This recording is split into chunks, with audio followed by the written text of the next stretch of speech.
اهلا يا برج العقرب. تعالى نشوف مشاعر الشريك تجاهك دلوقتي ايه.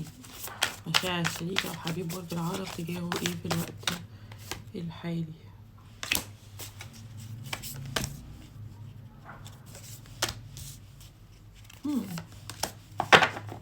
ده ندمان قوي وزعلان جدا.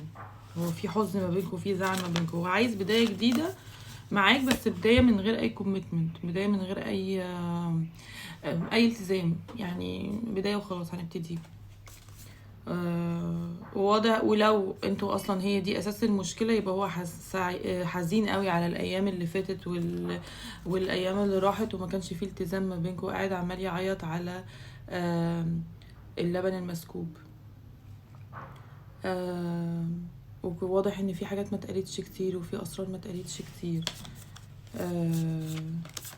فهو حيران دلوقتي، هو مش عارف يعمل ايه، حيران.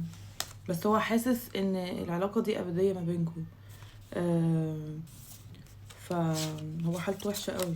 طيب خلينا نشوف نواياه. برج العقرب.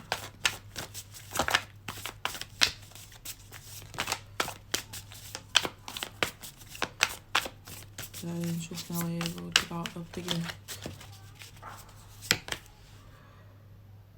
لا، حزين، مش هيعمل اي حاجه.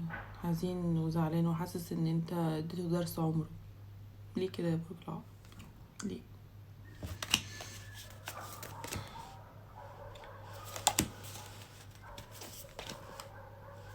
بس انت وحشه قوي، انت وحشه ونفسه يتكلم معاك. بس هو مش قادر يعمل ده. مش قادر يجي على نفسه، يجي على هيمشيها بالعقل الفترة اللي جاية. مش قادر يعني يهدر في مشاعره اكتر من كده، على الرغم ان انت وحشه جدا. هو شايفك العالم كله ليه، وان هو بيحبك قوي. بس هو مش قادر. هو زعلان منك قوي يا برج العقرب. ليه كده؟ ماشي، حاول تصالحه بقى يا برج العقرب. طب برج العقرب يعمل ايه في العلاقة دي؟ نصيحة لبرج العقرب.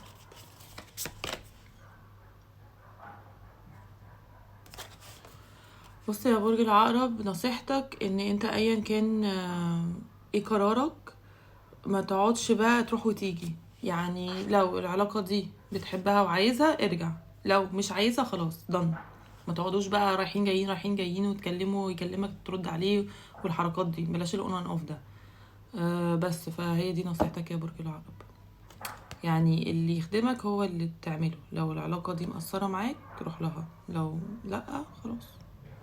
شكرا يا برج.